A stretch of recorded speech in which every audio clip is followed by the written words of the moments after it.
Welcome.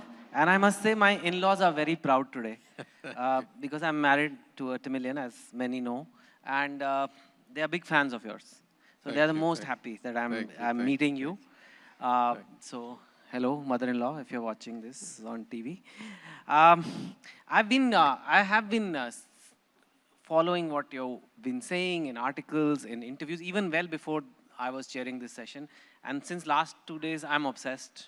I've seen, my YouTube is only recommending you now because I've seen every interview. You do have a lot of opinions. You were state minister in Tamil Nadu, but I think your voice is heard more than many union ministers also. It's true, it's true. And that is because of the power of your words, that's because of the power of your ideas. But I think because in a platform like this, it's good to challenge them. So we'll talk about federalism, but I want to just get right into it. You have a lot of views on the Modi government, a lot. Now, let me just play devil's advocate. They'll say, I mean, amongst the millions of people who do vote for the BJP and also the government itself will say, listen, you've given pride, you've given you national pride, you've given you Hindu pride, we've given you infrastructure, we're making highways, we made metros, we're making airports, we have schemes, Ujjwala, Ayush, we have schemes, we have lifted profile of India, G20, this, that. What is so wrong in that? I mean, what's so bad?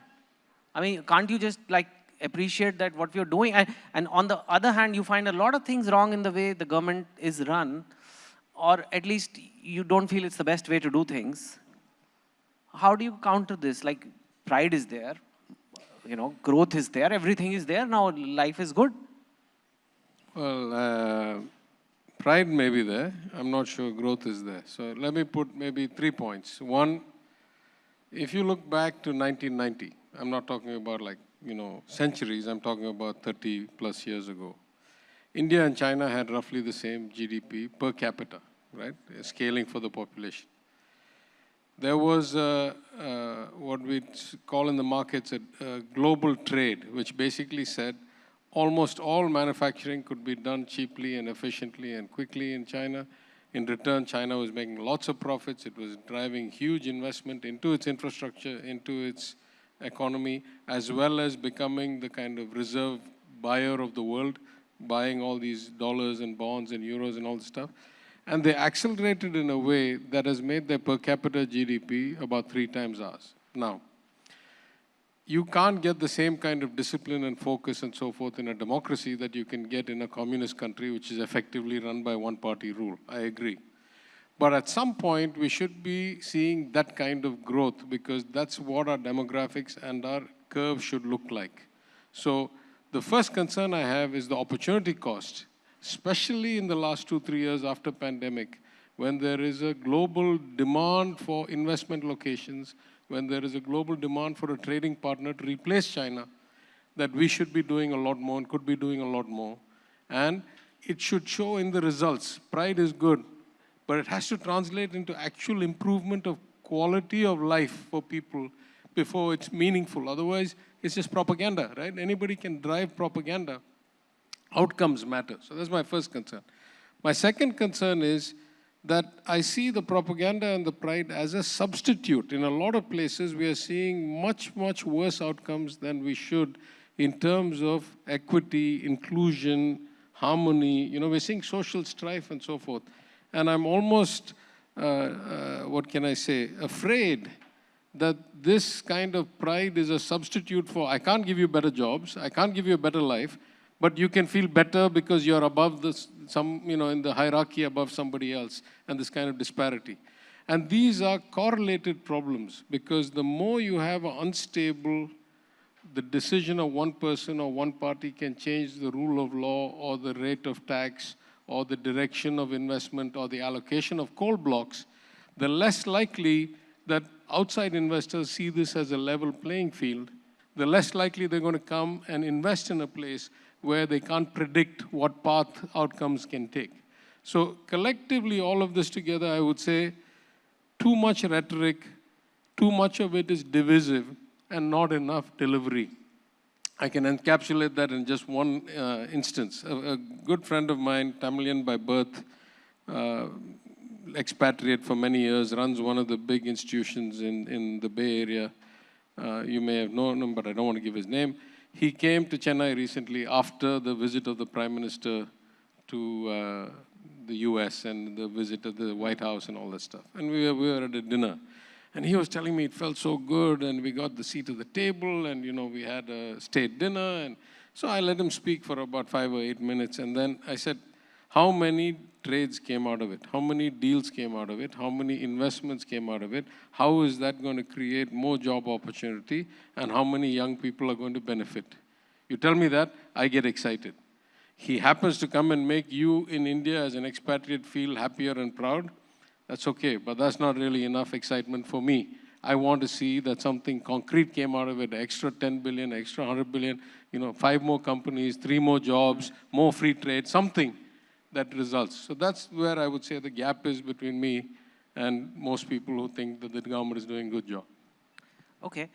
You yourself acknowledged just now in your argument only that China's per capita GDP went higher because if you have one party, you have one certain structure in which you can just make decisions fast, it leads to higher per capita income, and now they are more than triple of ours. I think it's more like 4 or 5 times. But isn't that the opposite of the federalism you're arguing about? In a way, big reform, right? Big national reform, like GST, like some major FDI policy change, like any of these big reforms requires a certain national level authority, national level of decision making, which is needed. On one hand, you have batted vehemently for more federalism. There is federalism. It's not like we are not a federal state. You have batted for it so much.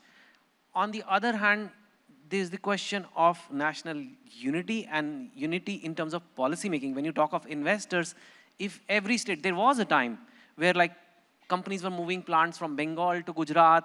They're getting kicked out of one state. They're getting kicked out of another state. They're deciding all that is happening. Whereas if there is a national, our counter argument can be that at a certain level, we need to present one national policy. That may not be a bad thing. I don't know, there's 3 or 4 questions there. So let's unpack that. Let me start with the beginning. The problem with the one decision making or one party rule is that the odds of getting it exactly right are exactly 0. So even if you take China, while they had decades of tremendous growth, now they're paying the price for it because they've got overbuilding, all their major companies are going bankrupt, they have this unofficial credit market that is collapsing, and there's going to be serious consequences and pain. And there was a lot of suppression of dissent and opinions in the process of getting there. So I, for one, am not saying I want to see growth at that cost. So let me be very clear. I'm not advocating that model. I'm saying I can explain some of the gap based on the fact that it's a different model. The second point, though, is that there is very little likelihood that there is a all-knowing, all-seeing authority. That's the reality of most human beings. We are limited individuals. The notion of democracy is that 1,000 voices should be heard. We should take inputs from everybody. And then we should try and figure out a policy. And then if it doesn't work, we should be able to calibrate, recalibrate, and readjust, right? Not because I say so, this is the only way going forward. There are certain things that should be done at a national level. Things like foreign trade, things like currency stability, things like international relations, things like regulating of interstate commerce. But if you're going to dictate things like social policy about who should get fed and who should get educated what, this is very, very difficult to do in any large country in the world. It doesn't happen in China, despite it being communist. They set macroeconomic policies at the Central Politburo. But the city of Shanghai gives out industrial permits, decides what the environmental rules are, runs its own police force, runs its own pollution control board. The city, I'm not talking about the state. Big banks like mine, I work for a large international bank, has to get licenses province by province. There is no pan-China banking license for an international bank. You have to get state by state. Go to the US, you go to even developed countries like Switzerland.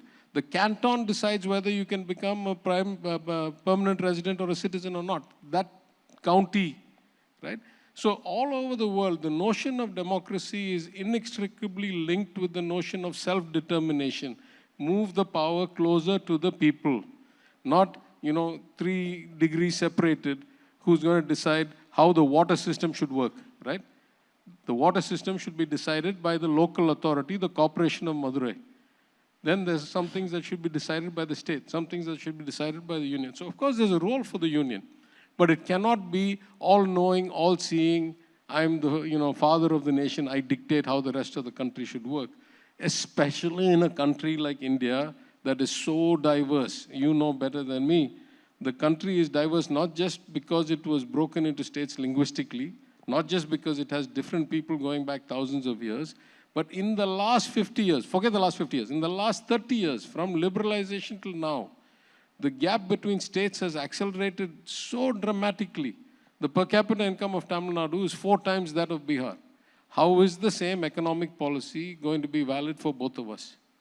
Right? Yeah. We have disparate outcomes, we have disparate problems, we need disparate solutions. It's very unlikely that one policy is going to suit everybody in this country.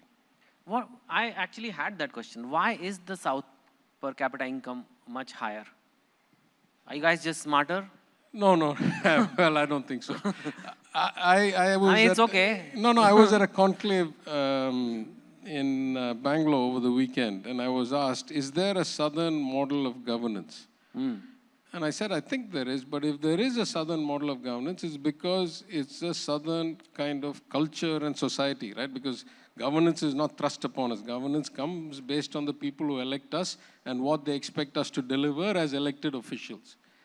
So what is it that makes a southern culture a bit different, right? And I think so I'll work backwards. We got better outcomes because we have different governance. We have different governance because we have a different society. And I can think of at least 3 components, and this is just, what I thought off the top of my head. One, over thousands of years, we have been a seafaring, outward-looking kind of society, right? From the Chola kingdom had reached all the way to Laos and Cambodia. So, and now in the Madurai Kiladi dig, we found Roman coins dating back to, a few hundred BC. So we had always been an international outlook kind of global perspective society, much unlike the people who are getting invaded all the time from the north and who are very defensive and, mine's mine and you stay on that side. More recently, about 100 years ago, when all of this was the Madras presidency, this was one of the few presidencies that was not a Congress government. It was a Justice Party government. And they advocated and legislated equal rights for women, compulsory education for all, elementary education back in 1921. Communal reservation based on what percentage of your society, so that every community could have a judge and a collector and a police officer and a lawyer. So this kind of social inclusion and empowerment spread across what was then Madras presidency, which is much of South India, except the princely states. It started somewhere in Orissa, came down to Kanyakumari, and went past Bangalore almost to Bombay.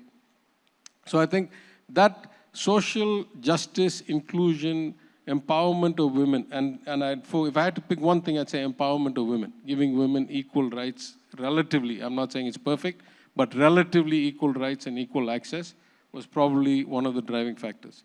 And then the third thing is what I said earlier. When we did liberalization, when we did globalization in 1990, that's when the gap really started to accelerate. Because what we had was the building blocks. We had the infrastructure to benefit from this liberalization and this opening up. We had the right mindset, we had the right education levels, we had a lot of English-speaking people, we had a lot of connectivity with diaspora who had emigrated from here, and we were able to leverage that liberalization and just accelerate up the curve. In the case of Chennai, in automobiles, in the case of Bangalore, in technology, and we were able to just climb and get to a different level. And the places that didn't have that kind of background, I think were not able to get that. That would be my, if I had to pick a few reasons, those would be my reasons. Yeah, that's good. I think the North does have, and I genuinely mean that, a lot to learn from here. This is a question I'm going to ask my other panelists as well, it's my natural curiosity. The South is deeply religious. It's very religious, rituals, motifs, temples everywhere. Yet, Hindutva politics doesn't work as well as it does in the north, especially when religion has so much meaning. Is it, what is your views on it? Is it something to do with because the incomes are higher, but then even in higher per capita income states in the north, it works quite well, some of them. Just what is your, why doesn't it work as well, or is it just a matter of time? I want to quote something my grandfather said back in the 1920s or 30s. He said, many people conflate God and religion, right? A lot of things are done in the name of religion which are actually not compassionate, not humane, not thoughtful. And if God and religion were the same, then attributing all those things back to God is actually blasphemous on God. So what I would say is, we are believers. I'm a believer. Many of us are believers. In my constituency, if you go down a street, there are probably 10 temples on every street. Some of them are private, some of them are owned by the state because they were without a clear lineage of descendants. But belief in God doesn't mean putting somebody else down, doesn't mean that I have to be superior to somebody.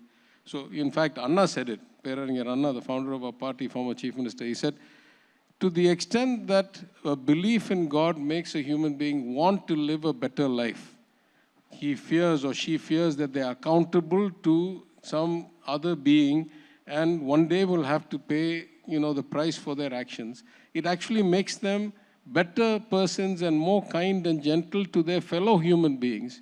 And in that sense, it's not a bad thing. Belief can be a good thing if it makes them calmer, gentler, nicer. That, I think, is a South Indian model of belief. I don't think this politics of weaponizing religion or using religion to divide people is likely to take hold anytime soon here, mostly because we have democratized religion. If you look back, at least in the Madras Presidency and Tamil Nadu, across all parties, I give equal credit to the Congress, to the Justice Party, DMK, ADMK, we have democratized religion and removed the kind of weaponizing features of it so that anybody can follow their faith in their own way without having to conflict with anybody else. Okay, that's great. Do you think the 4 southern states, right?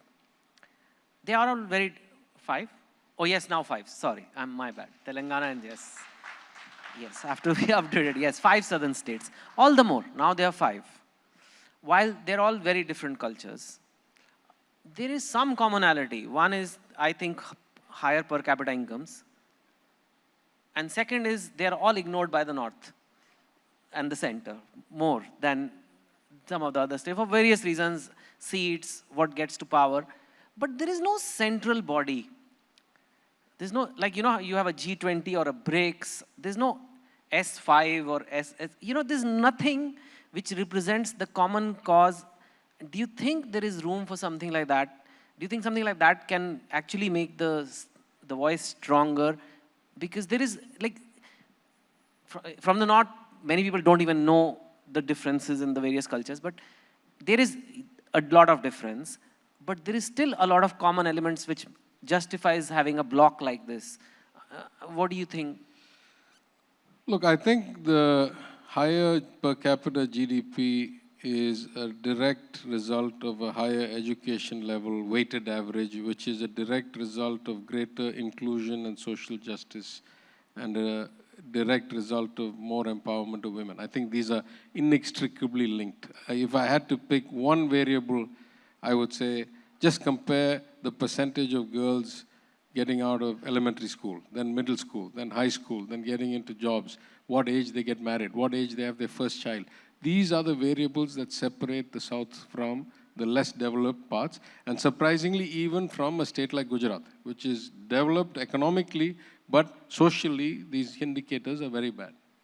So then the question is, why have we not really thought about ourselves as a bloc? Because we are the same patriotic citizens as anybody else, and we were thinking of ourselves really as state-to-center relations. Incidentally, in my view, though I lived abroad for 30 years and I have not lived outside Tamil Nadu, so you have to take it with the limitations of my knowledge. But if you ask me to pick, in my memory, the 4 greatest federalists of all time in India in 75 years.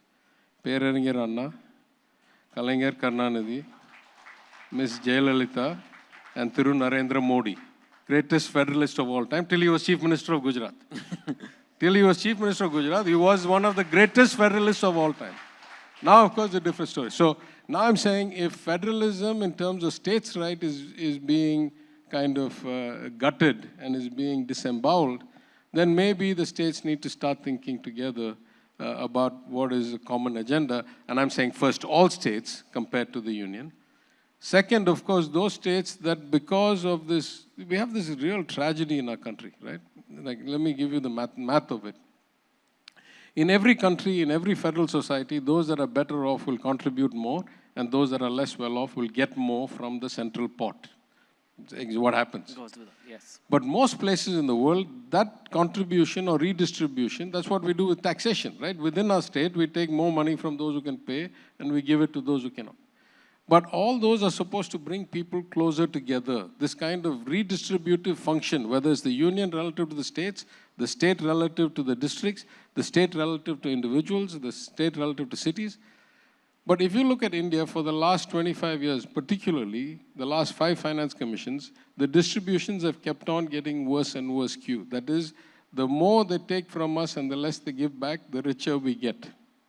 The more they give to the poorer states, the poorer they get on a relative basis. So it's like throwing money down a well. You're giving this redistribution. In America, it helps Montana and Missouri come up if you take it from New York and California. In China, if you take it from the coastal provinces, put it in the hinterland, it helps the hinterland come up. In India, we keep on sending the money, and it doesn't do anything. In fact, it makes things worse. So now the question is, if you're going to go to real democracy, you have 2 basic problems. The first problem, most of us in the South are paying out a lot more, getting back a lot less, and it's on a trajectory that is going to become more and more problematic. The second problem, because we have frozen population-based delimitations for 50 years, starting first with the 42nd Amendment during emergency, then the 84th Amendment under Vajpayee's prime ministership, we are going to find ourselves in a situation in 26, where either we are going to now redistrict, in which case states like Tamil Nadu are going to lose, or Kerala, the South will probably lose like 20 or 30 MPs out of its already small pool, because our populations have come much lower.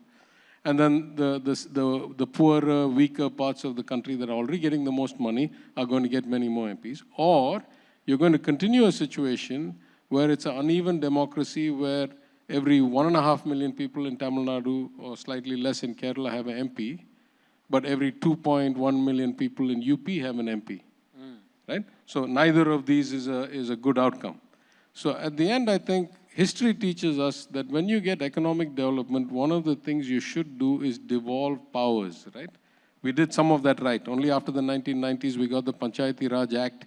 We created the 3rd tier of government. We started devolving powers. Since we came to office 2 years ago, after the 6th State Finance Commission, we've increased that devolution. We've made the funds go directly to the local bodies. So just as we say we want devolution from the union to us, we at the state need to devolve from us to the local bodies, because the accountability of elected officials is the highest at the local body, right? A Madurai city councillor cannot escape their voters because they live in the same 10 streets. It's like 8,000 of them. I have 250,000 voters, right? If they really want to see me, it's going to be hard for me to see everybody in a year even. And my MP has 1.5 million voters. The odds of direct accountability is very low. In fact, I would say one of the reasons why the UK democracy, maybe not so now, but used to be so vibrant, is that the average MP has something like 50,000 voters. So you can hold them accountable, right? So the more you devolve power to those that can be held accountable, the more thriving a democracy you'll have, the less you'll have a problem with this kind of devolution, with this delimitation. If the union's only going to take care of defense and money management and foreign affairs and, interstate trade and these kinds of things, surely all of us want the same thing. What does it matter if I have X MPs or X plus 5 MPs? All our interests are aligned across all states. If you start saying they get to decide how the money is split between the states, then it bothers me a lot if I'm going to have fewer MPs, right? That's a good point. It's election season, so before I let you go, what does it look like here? There have been alliances, there have been broken alliances. You've probably been seeing the news. what do you, and not just for the South, even for the national politics, I think you're very eligible to comment on that. How, how do you think it's going to play out in here, in this state, and in pan-India? I know there's a lot of time left still, and I know you can, nobody can predict what will happen, but your current view, if it were to happen today. I spent a lot of my career in the financial markets, right? And as you know, if there are 100 variables that drive price action or yield curves, at best you can look at 20. So it's a mug's game to try and predict outcomes. If you were that smart, you'd be much richer, both of us, than we are now. So I'm not going to make predictions. I'll just say it in a kind of positive way and in a kind of neutralizing equilibrium way. The positive way, I'll say, is at the end of the day, the voters are sophisticated enough, I think, about their self-interest. At least the more educated they are, the more sophisticated they are in making their choices. And I remember my own, we are all shaped or limited only by our experience. I can't imagine things beyond what I've read or seen or done, right? So in my experience, the first time I ran for MLA, I was an unknown face. I had a legacy, I had something. I won by 4% or something, but it was about a 5% margin to the state average for my party. I did what I thought was good work for 5 years. 5 years later, I won by 23-something%, and it was about 15% or 18% better than my state average for my party. I believe that the work I did got me the result that I got. So I have this faith in the voter, at least the voter that I know in Tamil Nadu, that they are thoughtful, rational people who will make choices based on the information, the track record, and their perception of what is good for them. That's the positive way of looking at it.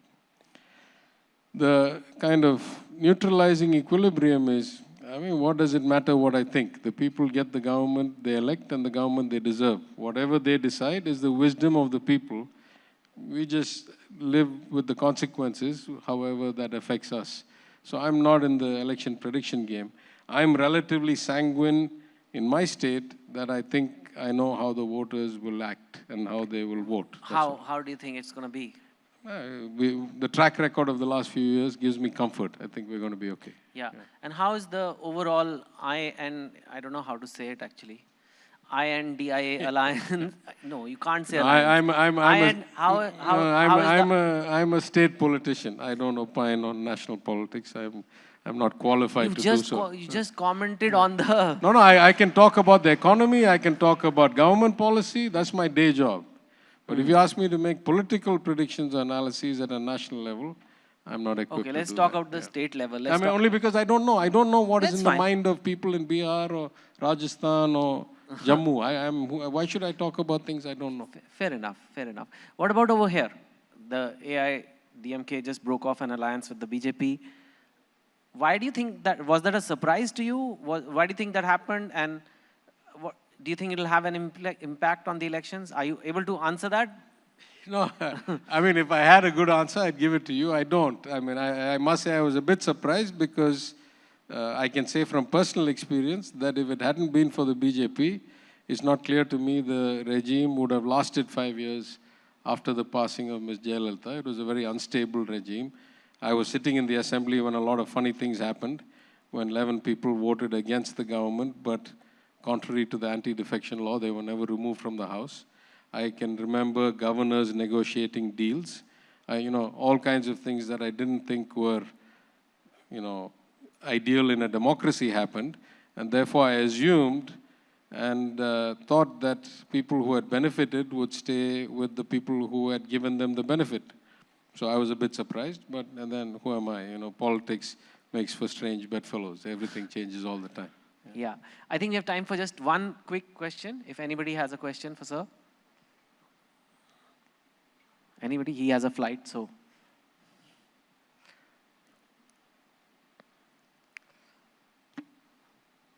Yeah?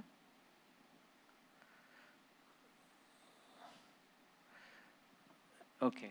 Either it was so clear or it was so you are muddled, too clear. I think you're so muddled that there's no questions. Yeah. I know you have a flight, and thank you for your wonderful insights. And you've been a little diplomatic in terms of predicting Maybe I'm finally growing up. I don't know. Yeah, you don't. I, okay.